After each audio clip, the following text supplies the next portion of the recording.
যারা বলে শিরিক হবে তারা ভ্রান্ত বাতিল মতবাদের অনুসারী। যদি আনাস রাদিয়াল্লাহু তাআলা আনহু রাসূলের সামনে দাঁড়িয়ে আমি আপনার কাছে শাফাআত কামনা করতেছি এই কথা বলে শিরিক না হয়, আমরা যদি কিয়ামত পর্যন্ত এই কথা বলে শিরিক হওয়ার কোনো সম্ভাবনা নাই। হলো পড়ে মদিনা ইউনিভার্সিটিতে আল জামিআতুল ইসলামিয়াতে নামের শেষে লাগায় মাদানী, তার একটা বেদাত। পড়ে আল জামিআতুল ইসলামিয়াতে ইসলামিক ইউনিভার্সিটি অফ মদিনা মুনাওয়ারা, এইটাতে পড়ে নামের শেষে হয় মাদানী। যাদের জন্ম, যাদের বাপ দাদার জন্ম মদিনা শরীফে, তারা মাদানী হতে পারে না। 40 বছর যাবৎ যারা মদিনা শরীফে আছে তারা মাদানী হতে পারে না। বাতা খেয়ে কয়েক বছর সেখানে পড়ার পরে নামের শেষ হয় মাদানী। আর এই মাদানীগুলি শুধু বাংলাদেশ আর ভারতের হয়, আর ডেলিভারিতে সব পোষা আকিদা। আমাকে নিয়ে গেল 90 মিনিটের আলোচনা। টু বি অনেস্ট, প্রথম 5 মিনিট বিব্রত ছিলাম যে তারা কি বলতে চায়, কি করতে চায়। বাট আলহামদুলিল্লাহ আমি সেদিনও আমার সাহেব কিবলার শুকরিয়া আদায় করেছি। আকিদার যত প্রশ্ন হয়েছে আমি বুক ফুলিয়ে বলতে পেরেছি আমার আকিদার কিতাব আছে। আমার আকিদা বানানো কোনো আকিদা না, আমার আকিদার কিতাব আছে। কোন কিতাব নাম বলেছি, আর কোনো কথা নাই। আকিদার বিষয় যদি আসি, বর্তমান সময়ে এই বাংলাদেশে আমি যে আয়াত পড়েছি, বড় অবাক করা বিষয় হচ্ছে যে কোরআন শরীফ পড়ে, কোরআন শরীফ আয়াত দিয়ে দলিল দিয়ে মানুষ বদ আকিদা, বাতিল আকিদা প্রচার করে। কোরআন শরীফের আয়াত পড়ে, আয়াত দিয়ে দলিল দিয়ে বাতিল আকিদা প্রচার করে। ওয়াজাদাকা দাল্লান ফাহাদা, কোরআন শরীফের এই আয়াত পড়ে বুঝাইয়া দেয়, এক পক্ষে বোঝায় এই আয়াত প্রমাণ করে রসুল 40 বছর আগে নবী ছিলেন না। আবার বোঝায় এই আয়াত প্রমাণ করে রসুলের মধ্যে কিছু ভুল ত্রুটি গুমরাহি ছিল। নাউযু বিল্লাহি মিন যালিক। আপনারা জানেন এগুলি, যাদের হাতে মোবাইল আছে, স্মার্টফোন আছে, টাচ মোবাইল, সকলেই জানেন যে এগুলি যে আছে।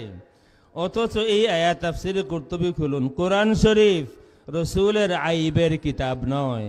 এই শিক্ষা আমাদের মুর্শিদ দিয়েছেন। কোরআন শরীফ রসুলের আইবের কিতাব নয়, 30 পারা কোরআন শরীফ রসুলের তারিফের কিতাব। কোরআন শরীফের কোথাও রসুলের কোনো আইব নেই। ওয়াজাদাকা দাল্লান ফাহাদা, আরবি একটি কায়দা আছে, মুদাফকে হযফ করা যায়, মুদাফ হযফ করে মুদাফ ইলাইহিকে সেখানে আনা যায়। যেমন অন্য একটা আয়াত বলি, ওয়াসআলিল কারইয়াতাল্লাতী, ওয়াসআলিল কারইয়া, ওয়াসআল সওয়াল করুন গ্রামকে, কোনো গ্রামকে সওয়াল করা যায় না। আমরা কোনো গ্রামকে সওয়াল করতে পারবো না, কোনো গ্রামের সাথে আমরা কথাবার্তা বলতে পারবো না, রসুল পারবেন। রসুল বলেন হাদা জাবালু উহুদ ইউহিব্বুনা ওয়া নুহিব্বুহু, রসুল উহুদ পাহাড়কে বলেন উসকুন ইয়া উহুদ ফাইন্নামা আলাইকা নাবিয়্যুন ওয়া সিদ্দীকুন ওয়া শাহীদান। রসুল কথা আদান প্রদান করতে পারেন, আমরা কোনো গ্রামের সাথে কথা বলতে পারি না। আসল ইবারত হলো ওয়াসআল আহলাল কারইয়াতিল্লাতী, এই আহল মুদাফকে হযফ করা হয়েছে। তাফসীরে কুরতুবী খুললে দেখবেন ওয়াজাদাকা দাল্লান ফাহাদা, আই ওয়াজাদা কওমাকা দাল্লান ফাহাদা। আল্লাহ রাব্বুল আলামিন আপনার কওমকে গুমরা পেয়েছিলেন আর আপনার মাধ্যমে তাদেরকে হেদায়েত দিয়েছেন। যেই আয়াত রসুলের তারিফ প্রমাণ করে, এই সোনার বাংলাদেশে আসার পর এই আয়াত হয়ে যায় রসুলের আইবের আয়াত। লা ইয়াতিহিল বাতিলু মিন বাইনি ইয়াদাইহি ওয়ালা মিন খালফিহি তানজিলুম মিন হাকিমিন হামিদ। আজকাল তাফসীরুল কোরআন মাহফিলে যে সমস্ত আজগুবি আবিষ্কার হচ্ছে গত 1400 বছরে হয় নাই। এই কোরআন শরীফে দিনাজপুর আছে, এই কোরআন শরীফে কুমিল্লা আছে, ইয়া আইয়ুহাল মুযাম্মিলু কুমিল লাইলা ইল্লা কালিলা। দিনাজপুর আছে আল-ইয়াউমা আকমাল, এটা শেখ আয়াত পড়ে পড়ে দলিল দিচ্ছে। দিনাজপুর আছে আল-ইয়াউমা আকমালতু লাকুম দীনাকুম। এই কোরআন শরীফে কোন ডাক্তারের টাই আছে ইয়াউমা নাতুইস সামাআ কাতাইয়িস সিজিল লিল কুতুব।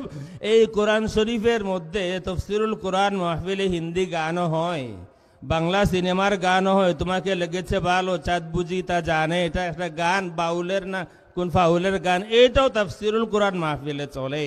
তাফসীরুল কোরআন মাহফিলে तुमको सनम प्यार करता हूँ तुमको सनम বিশ্ববিখ্যাত মুফাসসির কোরআন তাফসিরুল কোরআন মাহফিলে হিন্দি গান গান। এই করতে করতে অবশেষে এই কোরআন শরীফে সিলেটও পাওয়া গেছে। এই সিলেট ডিল উইথ মি, এটা তাফসিরুল কোরআনে, কোরআন শরীফের নামে তাফসিরুল কোরআনের নামে যা হচ্ছে, কোরআন শরীফে নাকি আল্লাহ রাব্বুল আলামিন বলেছেন কোনো ওলির অনুসরণ করা যাবে না। আয়াত পড়ে কোরআন শরীফের একটা শব্দ বাদ দিয়া মনমতো অনুবাদ করে ভার্সিটির মাল। ইত্তাবিউ মা উনজিলা ইলাইকুম মির রাব্বিকুম ওয়ালা তাত্তাবিউ মিন দুনিহি আউলিয়া, ওয়ালা তাত্তাবিউ অনুসরণ করো না, মিন দুনিহি আল্লাহকে বাদ দিয়া, আউলিয়া কোনো ওলিকে অনুসরণ করো না আল্লাহকে বাদ দিয়া। আল্লাহ বললেন আল্লাহকে বাদ দিয়া কোনো ওলিকে অনুসরণ করো না। আমার দেশের মুফাসসির কোরআন বলতেছে আল্লাহ বলেছেন কোনো ওলির অনুসরণ করো না। তাইলে ওলি তো আল্লাহ রাব্বুল আলামিন। আল্লাহু ওয়ালিয়ুল্লাযীনা আমানু ইখরিজুহুম মিনাজ-যুলুমাতি ইলান-নূর, আল্লাহ নিজে ওলি, রাসূল ওলি, আন-নাবিয়্যু আওলা বিল মুমিনিনা মিন আনফুসিহিম। রাসূল পাক সাল্লাল্লাহু আলাইহি ওয়া আলিহি ওয়াসাল্লাম বুখারীর হাদিস, জানাজায় শরীক হতেন, এরপরে ঘোষণা দিতেন আমার সাহাবী যদি কোনো সম্পদ রেখে যায় ফালিওয়ারাসাতিহি, আর যদি কোনো দাইন ঋণ রেখে যায় আমার কাছে আসবা, আমি আমার সাহাবীর ঋণ পরিশোধ করব। ফাআনা মাওলা কুল্লি মুমিন, আমি সমস্ত দুনিয়ার ইমানদারদের মাওলা। তাইলে আল্লাহ ওলি, রাসূল ওলি, আর অমুক আর তমুক বলতেছেন কোরআন শরীফের আয়াতের মধ্যেই আছে ওলির অনুসরণ হবে না। আকীদার সবগুলি তো আলোচনা করা যাবে না।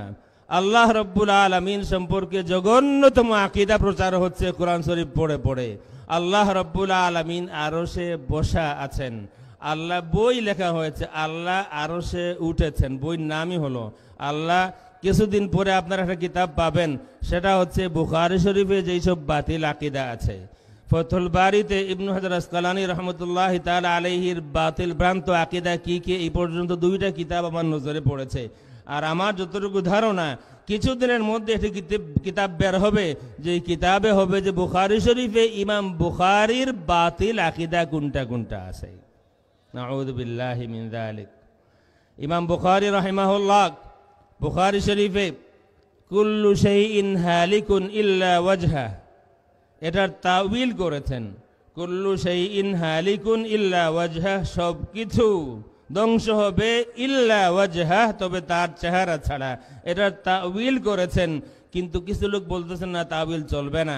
একজন শায়েখকে মারা গেছেন 2000-এ, ওনাকে প্রশ্ন করা হলো যে ইমাম বুখারী শরীফে এই তাওয়িল করেছেন। প্রথমে তিনি বললেন না বুখারীতে এটা নাই। প্রশ্নকারী বলতেছেন না আছে। তখন তিনি বলতেছেন হাযা ইয়া আখি লা ইয়াকুলুহু মুসলিমুন মুমিনুন, ভাই আমার এটা কোনো মুমিন মুসলমান বলতে পারে না। তাইলে ওই শাইখের ধারণায় বুখারী শরীফে যদি এটা থাকে তাইলে ইমাম বুখারী মুসলমানও না মুমিনও না। আচ্ছা আছে, এটা আছে ফতোয়ার কিতাবে আছে, ফাতাওয়াল আলবানী এর মধ্যে এই কথাটা আছে, হাযা ইয়া আখি লা ইয়াকুলুহু মুসলিমুন মুমিনুন। বাংলাদেশে একটা কিতাব আছে, বাংলা বই, আরবি নাম হলো মান হুয়াল ফাউজুল কাবীর। আরবি নাম শুনলেই উলামায়ে কেরাম যারা আছেন বুঝতে পারতেছেন যে এটা কোন জগতের আরবি। এটা এমন জগতের আরবি যেই জগতে কুল্লুন ফাইলুন মারফুউন ওয়া কুল্লুন মারফুউন মানসুবুন, এই জগতের কেউ কিতাবের নামটাই শুদ্ধ করে লিখতে পারে না, মান হুয়াল ফাউজুল কারীম। আর বাংলা অনুবাদ ঠিক আছে কোনটা মহাবিজয়। এই মান হুয়াল ফাউজুল কারীমের মধ্যে লেখা আছে যারা আল্লাহ রাব্বুল আলামিনের আকার বিশ্বাস করে না তারা আসলে আল্লাহর অস্তিত্বই স্বীকার করে না।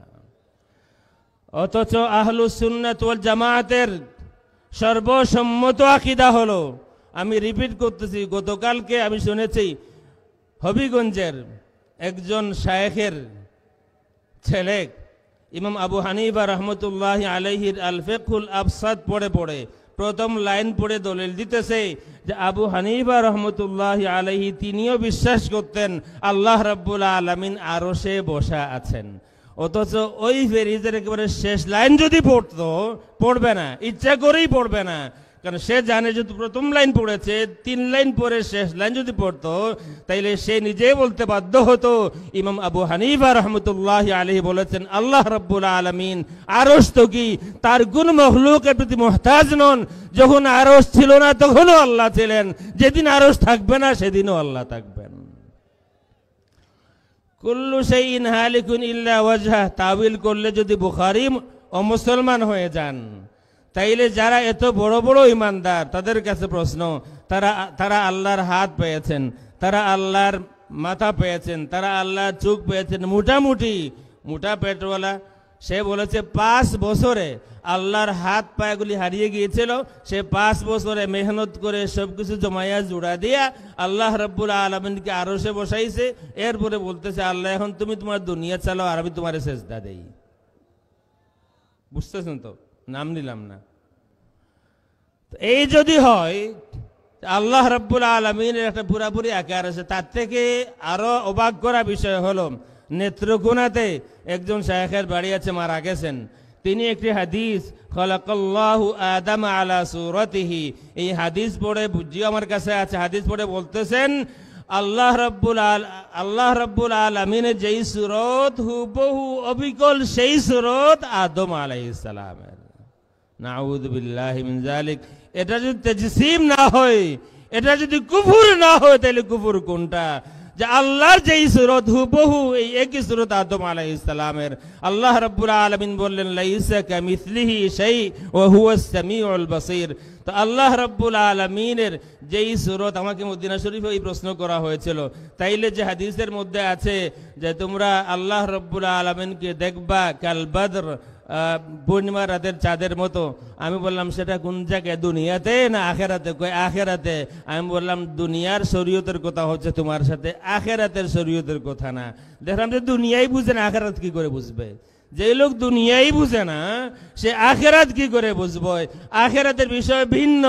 তাছাড়া পুরা হাদিস, মুসলিম শরীফের পুরা হাদিস যদি মিলায় তখন সেও বলতে বাধ্য হবে আল্লাহ রাব্বুল আলামিনকে দেখা যায় এমন ভাবে আল্লাহ একবার আবির্ভূত হবেন। তার মানে এই নয় যে আল্লাহ রাব্বুল আলামিনের নির্ধারিত কোনো সূরত আছে।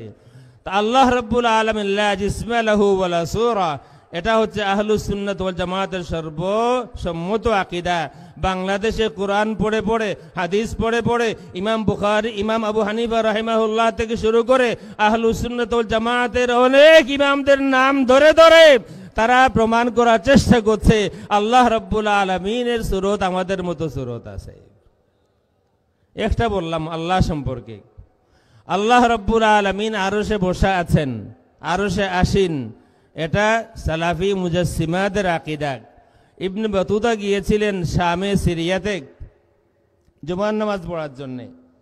ওই দিন ওনার সফরনামা অনুযায়ী রিহলাত ইবনে বাতুতা, ওই দিন জুমার নামাজে ওই মসজিদে নামাজ পড়াবেন হাফিজ ইবনে তাইমিয়া। উনি যখন খুতবা দিলেন আল্লাহ রাব্বুল আলামিনের নুজুল সম্পর্কে, আল্লাহ নাজিল হন প্রতি রাতে। কেউ প্রশ্ন করলো কাইফা ইয়ানজিলুর রব, আল্লাহ রাব্বুল আলামিন কেমন করে নাজিল হন?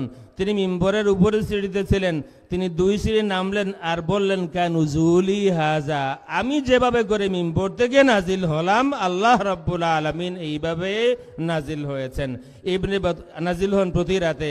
ইবনে বাতুতা লেখেন মানুষগুলি খুব শান্ত ছিল সালাম ফিরানো পর্যন্ত। সালাম ফিরানো নামাজটা হয়ে গেল, এরপরে তারা ইচ্ছা মতো যা বাজার ঘাটে হয় তাই হলো। শায়েখের পাগড়িটাও বহু দূর পড়ে গেল, খুলে দেখবেন রিহলাত ইবনে বাতুতার মধ্যে এই কথা আছে। আহলুস সুন্নাত ওয়াল জামাতের আকীদা হলো আল্লাহ রাব্বুল আলামিন আরশ তো কি কোথাও আসীন নন, আল্লাহ তার কোন মখলুকের প্রতি মুহতাজ নন। ফাইন্নাল্লাহা গানিয়্যুন আনিল আলামিন, কোনোভাবেই আল্লাহ রাব্বুল আলামিনের সাথে কোনো স্থানকে সম্পর্কিত করা যাবে না। আল্লাহ এইখানে আসেন, আল্লাহ এইখানে অবস্থান করেন, আল্লাহ এইখানে আসন গ্রহণ করেন, আল্লাহ এই সময় এখানে থাকেন, এমন কোনো শব্দে আল্লাহ রাব্বুল আলামিনকে বিশেষায়িত করা যাবে না। দ্বিতীয় যেই কথা আমি সংক্ষেপে বলতে চাই, সারা ইতিহাসে যা প্রমাণ করে আহলুস সুন্নাত ওয়াল জামাত এক পক্ষে, আর সমস্ত বাতিল আকীদা তাদের পরিচয় জানতে চান, নাম ভিন্ন হবে, দেশ ভিন্ন হবে, জামানা ভিন্ন হবে, সিফত ভিন্ন হবে না। সকল বাতিল আকীদা পন্থী যারা আছে সবাই একমত, রাসূলের শানে তাদের গুস্তাখি করা লাগে। জুল খুয়াইসরা তামিমি থেকে শুরু করে, রাইসুল মুনাফিকিন থেকে শুরু করে আমাদের এই জামানা পর্যন্ত যত বাতিল আকীদা এই পৃথিবীতে এসেছে সবাইকে চিনতে পারবেন আপনি। জামানা ভিন্ন হচ্ছে, ইমাম ভিন্ন হচ্ছে, দল ভিন্ন হচ্ছে, নাম ভিন্ন হচ্ছে, শিরোনাম ভিন্ন হচ্ছে, আকীদা সমান হচ্ছে, সকলে মিলেই রাসূলের শানে গুস্তাখি করবে। শাহ কিতাবের মধ্যে লিখে দিয়েছেন, মাফি মাং আপনি গুনাহোं की। বড় শেখ, লকব হলো ইমামে আহলে সুন্নাত, ওনার কিতাবের মধ্যে লেখা মাফি মাং আপনি গুনাহোं की। আর একজন আমির আহলে সুন্নাত আছেন আমাদের বাংলাদেশের না, তিনি টিভিতে বসে বক্তব্য দিতেছেন আশুরা সম্পর্কে। তিনি বলতেছেন যে আশুরার দিন জোহরের নামাজ যে ইমাম হুসাইন রাদিয়াল্লাহু তাআলা আনহু ইমামতি করে পড়িয়েছিলেন, আসলে তো ওই সময় ওনার উযু ছিল না, সুতরাং তিনি নামাজ পড়াননি, নামাজের অভিনয় করেছেন। বিশ্বাস হয় আপনাদের? যার পরিবারের অনেকজন শহীদ হয়ে গিয়েছেন অলরেডি, তিনি নামাজের ইমামতি করবেন ওযু ছাড়া, আর তাও ইমাম হুসাইন। আর এই কথা কোনো আমির আহলে সুন্নাত বলতে পারে ইমাম হুসাইন রাদিয়াল্লাহু তাআলা আনহু সম্পর্কে? সুতরাং নাম আহলে সুন্নাত দেখলেই বিভ্রান্ত হবেন না। গতকাল শুনেছি একজন বলতেছে যে আল্লাহর রাসূল সাল্লাল্লাহু আলাইহি ওয়া আলিহি ওয়াসাল্লাম যদি তার উপরে খামাখা নারাজ হয়ে যান তার কোনো অসুবিধা নাই। তার মানে এই ভণ্ড, তার আকীদা হলো রাসূল কারো উপরে খামাখা নারাজ হতে পারেন। আর আমাদের আকীদা হলো রাসূল পাক সাল্লাল্লাহু আলাইহি ওয়া আলিহি ওয়াসাল্লাম কারো উপরে খামাখা নারাজ হতে পারেন না, রহমতুল আলামিন। তিনি যদি নারাজ কারো উপরে হন তাইলে নিশ্চয় ভ্যালিড কারণ থাকবে। খামাখা আল্লাহ রাসূল নারাজ হবেন কারো উপরে, এটা বিশ্বাসযোগ্য নয়। আহলুস সুন্নাত ওয়াল জামাতের আকীদা যারা লালন করে তারা এই কথা বিশ্বাস করে না। যদি রাসূলের শানে যেই পরিমাণ গুস্তাখি বাংলাদেশে হয়েছে, আমি কিছু এক্সাম্পল দিতে চাই, লম্বা সময় লাগবে। এবং তাও তারা করে কোরআন শরীফের আয়াত পড়ে, কোরআন শরীফের আয়াত পড়ে।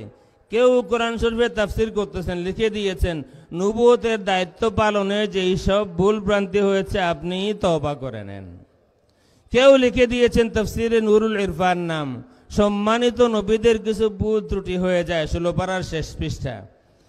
অথচ এই আয়াতগুলি সব এক করা হয়, আমি খুব সংক্ষেপে আয়াতগুলি বলি। সূরা আলে ইমরান একটি আয়াত আছে, আপনারা এই আয়াতগুলি মিলাইলেই দেখবেন রাসূলের ইস্তেগফার নিজের জন্য নয়, রাসূলের টোটাল ইস্তেগফার তার উম্মতের জন্য।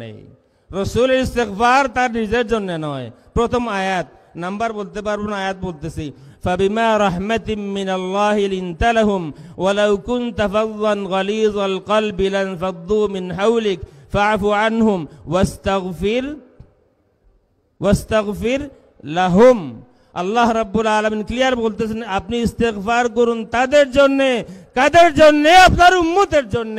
তাইলে কোরআন শরীফের এই আয়াত প্রমাণ করে অকাইত্যভাবে নবীর ইস্তেগফার তার উম্মতের জন্য, নিজের জন্য নয়। দ্বিতীয় আয়াত আসুন, সূরা আন-নিসা, ওয়ালাউ আন্নাহুম ইয যালামু আনফুসাহুম জাউকা ফাস্তাগফিরুল্লাহ ওয়াস্তাগফারা লাহুমুর রাসূল। রাসূল যদি তাদের জন্য ইস্তেগফার করেন, এই আয়াত ভেরি ক্লিয়ার, রাসূলের ইস্তেগফার তার উম্মতের জন্য। আরেক আয়াত আসুন, সূরা নূর, ফাইযা ইস্তাযানুকা লিবা'দ শা'নিহিম ফাআযান লিমান শি'তা মিনহুম ওয়াস্তাগফির লাহুমুল্লাহ। ইস্তেগফার করুন তাদের জন্য, আল্লাহর কাছে, উম্মতের জন্য। এই 3 আয়াত কোরআন শরীফের, এই 3 আয়াত একেবারে অকাইত্যভাবে প্রমাণ করে, কোনো সন্দেহ নাই, এই 3 আয়াত প্রমাণ করে রাসূলের ইস্তেগফার রাসূলের জন্য নয়, রাসূলের গুনাহ আছে এই কারণে নয়, রাসূলের ইস্তেগফার তার উম্মতের গুনাহের জন্য। আরেক আয়াত, সূরা নসর, ইযা জাআ নাসরুল্লাহি ওয়াল ফাতহ ورأيت الناس يدخلون في دين الله أفواجا فسبح বিহামদি রাব্বিকা ওয়াস্তাগফির ইন্নাহু কানা তাওয়াবা। এখানে ইজা দিয়ে এটা হরফে শর্ত বলা হয়, এবং এখানে কত হাজার হাজার আলিম উলামা আছেন। হরফে শর্ত আছে মানে তারপরে জবাবে শর্ত আছে। জবাবের শর্ত ফা দিয়ে শুরু হবে, তাইলে ফার আগে শুরুত থাকবে, ফার পরে জবাব থাকবে। ফার আগে তিনটা শুরুত আছে। ইযা জাআ নাসরুল্লাহ, যখন আল্লাহর সাহায্য আসে প্রথম শর্ত। ওয়াল ফাতহ, যখন বিজয় আসে দ্বিতীয় শর্ত। 3 নম্বর ওয়ারাইতান নাস ইয়াদখুলুনা ফি দীনিল্লাহি আফওয়াজা, আর যখন আপনি দেখেন দলে দলে মানুষ ইসলামে দাখিল হচ্ছে। এই তিনটা যদি আল্লাহর সাহায্য আসে, যদি বিজয় আসে, যদি দেখেন মানুষ দলে দলে ইসলামে দাখিল হচ্ছে, তাইলে কি করবেন? সাব্বিহ, প্রথম শর্তের সাথে প্রথম জবাব। যদি বিজয় দেখেন, আল্লাহর সাহায্য দেখেন, তাইলে আপনি আল্লাহর তাসবিহ ঘোষণা করবেন, আল্লাহর পবিত্রতা ঘোষণা করবেন, সুবহানাল্লাহ বলবেন। দ্বিতীয় শর্ত, যদি বিজয় আসে, তাইলে বিজয় যখন হবে আপনি আল্লাহর প্রশংসা করবেন, বিহামদি রাব্বিক, আপনি আপনার রবের প্রশংসা করুন। 3 নম্বর শর্ত, দলে দলে মানুষ ইসলামে দাখিল হচ্ছে, আপনি তখন কি করবেন? ওয়াস্তাগফিরহু, আপনি ইস্তেগফার করবেন। প্রিয় উপস্থিতি, এই সূরার অন্য একটি নাম আছে, নাম হচ্ছে সূরাতুত তাওদীহ, বিদায়ী সূরা। তাফসীরের মধ্যে আছে এই সূরার অন্য নাম বিদায়ী সূরা। আল্লাহ রাব্বুল আলামিন ক্লিয়ার করে দিলেন, হাবিব আমার, এই সূরা আপনার বিদায়ের সংবাদ নিয়ে এসেছে। এই সূরার মাধ্যমে আপনি বিদায় নিচ্ছেন আপনার উম্মত থেকে। এই সূরার মাধ্যমে আপনি বিদায় দিচ্ছেন আপনার উম্মতকে। দলে দলে যখন ইসলামে মানুষ দাখিল হয়, আপনি তখন আল্লাহর কাছে ইস্তেগফার করুন। একেবারে কমন সেন্স, এই ইস্তেগফার রাসূলের নিজের জন্য নয়, এই ইস্তেগফার দলে দলে মানুষ ইসলামে দাখিল হচ্ছে, আপনারা ওই সমস্ত উম্মতের জন্য ইস্তেগফার করুন।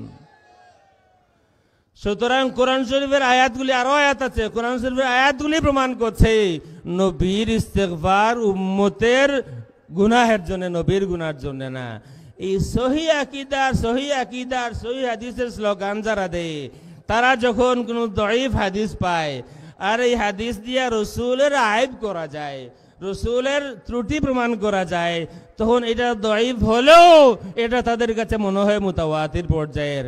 আমি দায়িত্ব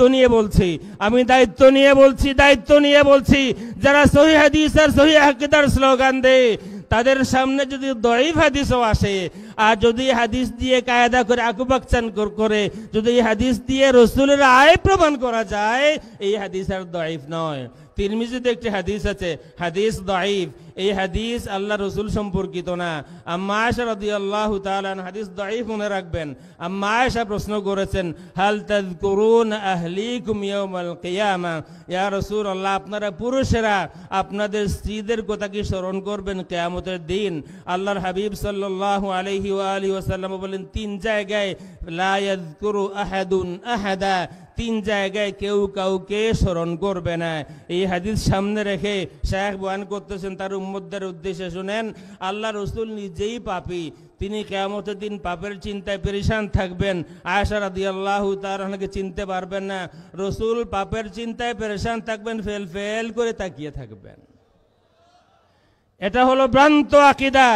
এই কারণে মনে রাখবেন, কেউ যদি সহি আকীদার স্লোগান দেয়, কেউ যদি সহি আকীদার ব্যানার কপালে লাগাইয়া দেয়, সহি আকীদার ব্যানার লাগাইয়া দেওয়ার নাম সহি আকীদা নয়। আকীদা সহি হতে হলে আপনার আমার আকীদার মিল হতে হবে সাহাবায়ে কেরামের আকীদার সাথে। যার আকীদার মিল পাওয়া যাবে না সাহাবায়ে কেরামের আকীদার সাথে, তার আকীদা বাতিল। এই আকীদাকে বাংলার জনগণ মেনে নেবে না। বাংলার আহলুস সুন্নাত ওয়াল জামাত রক্ত দিয়ে এই দেশে সুন্নিয়ত প্রতিষ্ঠিত হয়েছে, রক্তের বিনিময়ে এই দেশে ইসলাম এসেছে। বুরহানুদ্দিন রহমতুল্লাহি তাআলা আলাইহির সাহেবজাদার রক্তের বিনিময়ে এই বৃহত্তর সিলেটে ইসলাম এসেছে। সুতরাং যেই দেশে রক্তের বিনিময়ে ইসলাম আসে, সুন্নিয়ত প্রতিষ্ঠিত হয়, এই বাতিলপন্থী যারা আছে তাদের এই বাতিল মতবাদ কোনোভাবেই সুন্নিয়তের এই বাংলাদেশে প্রতিষ্ঠা করা কোনোদিন সম্ভব হবে না ইনশাআল্লাহ।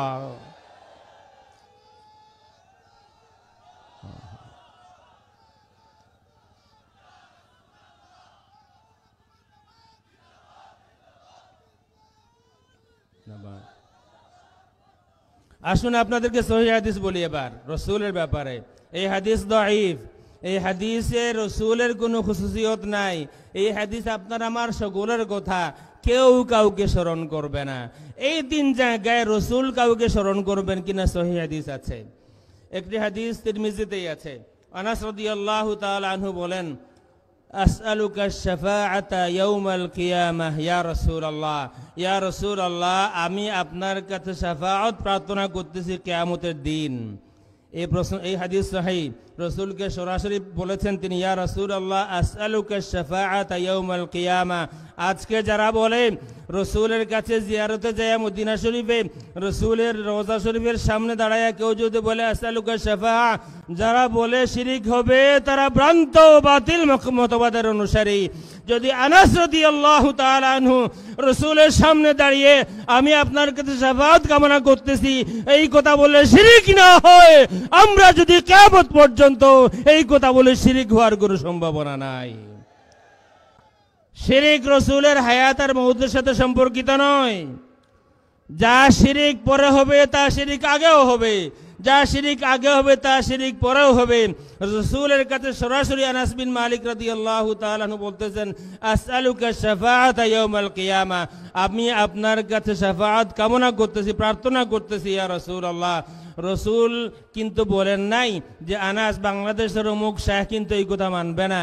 রসুল বললেন ইন্নী ফাইলুন, অবশ্যই আমি তোমার শাফাআত করব।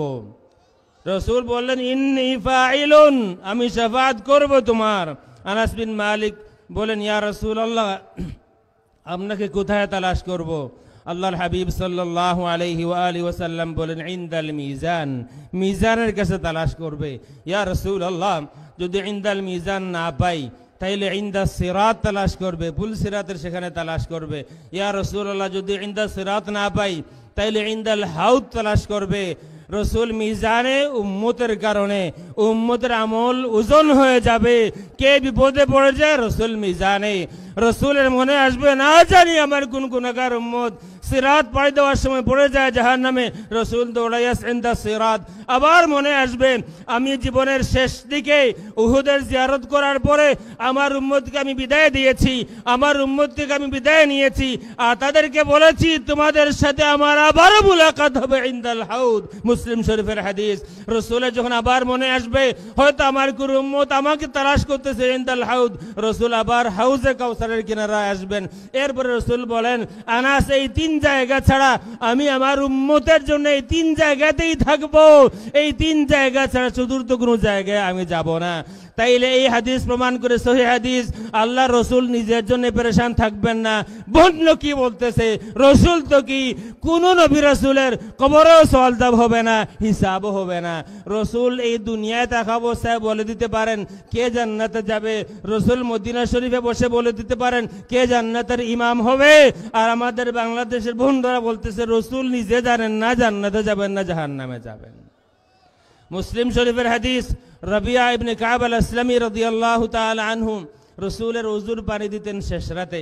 একদিন পানি নিয়ে এসেছেন, আল্লাহ রসুল বলতেছেন রাবিয়া তোমার কিছু চাওয়ার আছে? বলেন ইয়া রাসূলুল্লাহ আমারও কিছু চাওয়ার আছে। কি চাও? তিনি বলেন মুরাফাকাতাকা ফিল জান্নাহ, আমি জান্নাতে আপনার সঙ্গী হতে চাই। রসুল বলেন আওয়া গায়রা যালিক, আর কিছু? বাংলাদেশে অনুবাদ করা হয়েছে অন্য কিছু চাও। বাংলাদেশের কোনো কোনো অনুবাদে মিলাইয়া দেখে নেবেন, কোনো কোনো অনুবাদে লেখা আওয়া গায়রা যালিক, এর অনুবাদ করা হয়েছে আনাস তুমি অন্য কিছু চাও। এটার অর্থ অন্য কিছু চাও নয়। রাবিয়া ইবনে কাব তুমি কি আর কিছু চাও? বলেন ইয়া রাসূলুল্লাহ আর কিছু চাই না, এটাই আমার চাওয়া, আমি জান্নাতে আপনার সঙ্গী হতে চাই। আল্লাহর হাবিব সাল্লাল্লাহু আলাইহি ওয়া আলিহি ওয়াসাল্লাম বললেন বেশি বেশি সেজদা দিও। তাইলে কিয়ামতের ময়দানে এই হাদিস আপনাদের সকলের জানা আছে, আমরা আদম আলাইহিস সালামের কাছে যাব। আদম বলবেন আমার কাছে না, ইযহাবু ইলা গায়রি, ইযহাবু ইলা ইব্রাহিম, যাও ইব্রাহিমের কাছে। আমরা ইব্রাহিম আলাইহিস সালামের কাছে, তিনি বলবেন আমার দ্বারা হবে না, ইযহাবু ইলা গায়রি, ইযহাবু, বুখারীতে এই হাদিস আছে। তোমরা যাও মূসার কাছে, মূসার কাছে গেলাম, বলবেন আমার দ্বারা হবে না, ইযহাবু ইলা গায়রি, ইযহাবু ইলা ঈসা, সবাই নফসি নফসি বলবেন। ঈসা আলাইহিস সালাম বলবেন আমার দ্বারাও হবে না, তোমরা যাও মুহাম্মদুর রাসূলুল্লাহ সাল্লাল্লাহু আলাইহি ওয়া আলিহি ওয়াসাল্লামের কাছে। সমস্ত দুনিয়ার মানুষ সব ধর্মের মানুষ, সব মতের মানুষ, সব মতাদর্শের মানুষ আজকে যারা বলতেছে বাংলাদেশে রসুল কিয়ামতের দিন পাপের চিন্তায় পেরেশান থাকবেন, এই বন্ধুরাও কিন্তু সেদিন আমাদের পাশে পাশে থাকবে। আমার সেদিন আল্লাহ রাব্বুল আলামিন আমাকে দোয়া করুন, আমি সেদিন তাদের চেহারা দেখতে চাই, যেদিন রসুলের দরবারে যায় হাজির হয়ে তারাও বলবে রসুল আমাদের জন্য সুপারিশ করুন। রসুল তখন বলবেন আনা লাহা, শাফাআত তো আমি করব।